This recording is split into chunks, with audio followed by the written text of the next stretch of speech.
बम्बई में एक जो है वो टोपी वाले बाबा थे, बड़े बाय के बुजुर्ग थे, शायद हजरत जानते होंगे, बहुत मशहूर बुजुर्ग थे टोपी वाले बाबा, जिनको अरबी में अगर उसका तर्जुमा किया जाए तो कहेंगे अबू तरबूश। मेरे पीरो मुर्शिद को भी अबू तरबूश ही कहा जाता था। तो टोपी वाले बाबा रहमतुल्लाहि ताला अलैह बड़े पाए के बुजुर्ग थे, ऐसे ही मामलात थे उनके। तो एक मर्तबा एक मौलाना साहब लंदन से एक मादरजात जो लंगड़ा होता है ना, उसको लेकर आए थे, लूला उसको लेकर आए थे, दोनों पैर जिसके काम नहीं करते थे, माँ के पेट से वैसा ही था। तो हजरत की बारगाह में लेकर आए। आने के बाद में मौलाना साहब, सैयद साहब थे वो, तो मौलाना साहब को देखा हजरत ने, फिर जो है अपनी जोश में आए, कहा कि तेको क्या जरूरत है इन लंगड़ों को और अंधों को, काणों को मेरे पास लेकर आता है, मेरे पास कुछ नहीं है, जा यहाँ से। बोले तू अपनी दुनिया बनाने के लिए मेरे पास लेकर आया है, जा। उसको इतना जो है वो बातें सुनाए, और फिर उस जो पैर से माजूर था उसको और बातें सुनाए कि बोले तेको इतना समझ में नहीं आता कि दुनिया भर का तूने इलाज कराया, कुछ नहीं हुआ लंगड़े,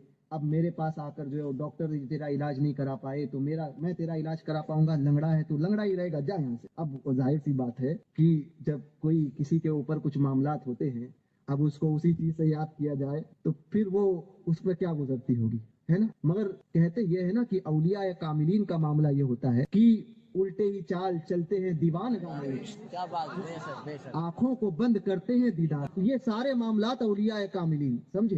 तो इनके मामलात उल्टे होते हैं। कभी किसी को झिड़क दे तो बुरा ना माने, बल्कि ये समझे कि कुछ ना कुछ हिकमत होगी, समझे।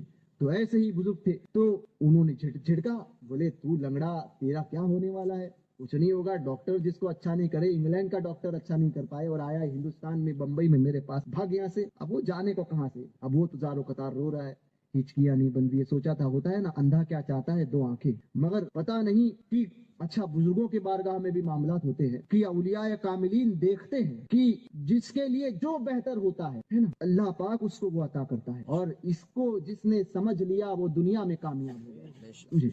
रब से अपनी कमी का कभी शिकवा न करे, बल्कि ये सोचे कि मेरे हक में जो बेहतर था अल्लाह ने मेरे साथ वो किया। किसी को पैसा दिया तो हो सकता था कि गरीब बनकर वो कुफ्र करता, है ना, और किसी को गरीब रखा तो हो सकता था कि अमीर बनकर वो कुफ्र की तरफ जाता। तो मेरा रब बेहतर जानने वाला है, जिसको जैसी जरूरत थी अल्लाह ने उसको वो अता फरमाया। इस बात पर इसलिए अल्लाह की रजा में, अल्लाह की तकदीर पर राजी रहो, उसने जो अता किया है उस पर राजी करो। जो उस पर राजी हो जाएगा अल्लाह पाक उसे और अता फरमाएगा, और अगर उसको इस दुनिया में ना मिले तो आखिरत में उसका कई गुना ज्यादा बेहतर अजर सवाब और उसका बेहतर बदला मिलेगा। तब बंदा सोचेगा कि काश दुनिया में मेरी कोई ख्वाहिश ही पूरी ना हुई होती। ये मामला